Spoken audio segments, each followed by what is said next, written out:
Today we are talking MVPs, and much to my surprise, that does not mean most valuable player. It is your minimum viable product. As it applies to influencer, what is the MVP to run a campaign? Stay tuned.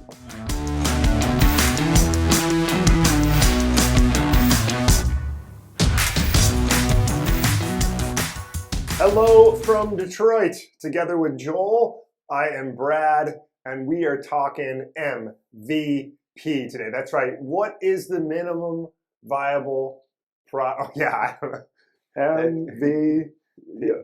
We just nailed that. All right, so let's get into it. Like, if you're a new brand, maybe you're an established brand that's just never done influencer, and you're sitting here thinking, well, I'm interested in scaling the shit out of this program, but I got some stakeholders that want a little bit of data first. Needs to be a little bit more proven. Yeah. Like what? Theory is good. Need the data. Yeah. So where do we start? I mean, what if you're an organization in that boat? What would be one thing you would think through in terms of testing out influencer? Yep, for sure.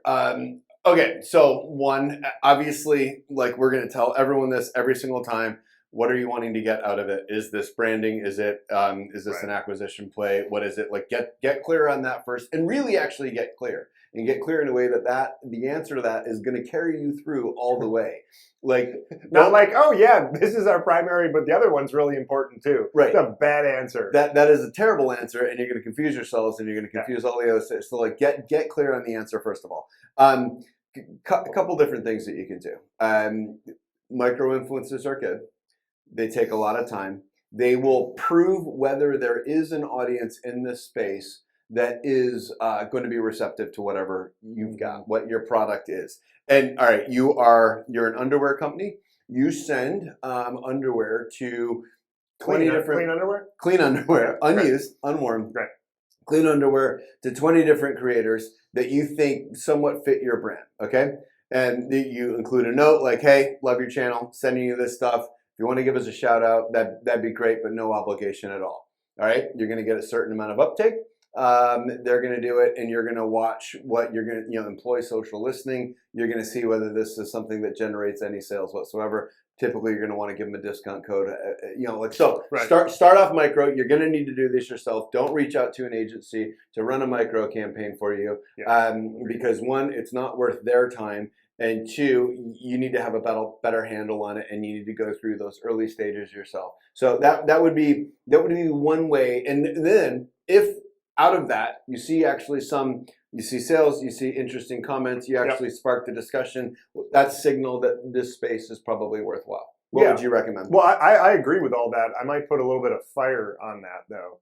I guess a little gasoline on the fire. Yeah, so when you're running with these micro influencers, they have a very small audience. So throwing them a promo code is great. You're going to probably see a little bit of traction in terms of the creators that are working well. Yeah, it's not going to be anything crazy. But where the next step you can take is then to do influencer paid social. So you can take the content that they developed, and then you can run a small paid campaign behind it, assuming that you get the usage rights. But since we're talking with micro influencers, 99 times out of 100, they're pretty amenable to going through with this.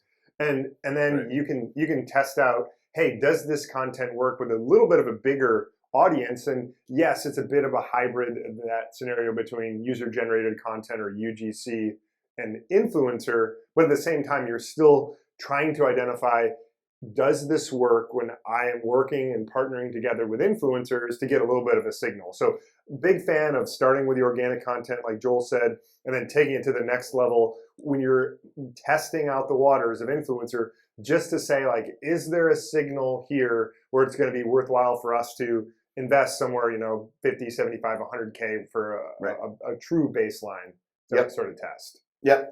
Lastly, there are platforms that do kind of small micro campaigns like this, not super expensive to run. You can do small scale stuff. You can have a relatively junior person manage it on your team. It would be worthwhile to touch. Two that come to mind immediately: Swipehouse, Insense. That's INSENSE. Nailed it. It's not the CENTS. Anyways, Oh, there yeah, you go. you can, but basically you throw it out there like, hey, I'm willing to pay $50 per post. Yeah. Yes, it's paid, but you're going to get some interesting stuff back. It's all inbound. Only those that are, interested in your product are going to respond. Another way to start testing out small.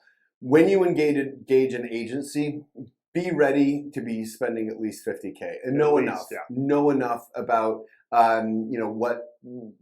because otherwise it isn't worth your time. It's not worth their time because you're gonna have to work through a whole bunch of stuff in terms of process and approval and contracting and all that. And if you're not ready to spend at least 50K in the influencer space, don't bother. It isn't worth it. Well, that's true. It's not worth your time, but also you're not going to get good answers. I mean, that's the real downside, in my opinion. If you're testing at too small of a level, you're very likely to get a false positive or a false negative. So a lot of you probably know this, but for those of you that don't, a false negative basically means you're seeing a negative, meaning like you might have just, if you ran with one or two creators, like, oh, this doesn't work. Yeah. Well, actually, that's a false negative because influencer could very well work for you. And the other side is true too, a false positive where you just happened to strike gold with a creator and they right time, right place, right content, and it totally spiked, and now your expectation is out of whack for what's going to happen with influencer, and so you start trying to get dollars, and you're setting expectations with your key stakeholders about the returns, and you're just not going to be able to meet that. So when you're running a test campaign, you want to be, we usually recommend being in the 100K range. So at that spot, you're going to start to get some learnings, and you're going to be able to get some real insights. Yeah. So that I think is one of the huge things for But the point is, if you're successful with the strategies that we just recommended, it is way more likely that you're actually going to be successful when you need to start committing bigger dollars and all that. So we're going to wrap it there. Thanks for stopping by. So long from Detroit. We will see you next time. Follow us on social. All that. Bye bye.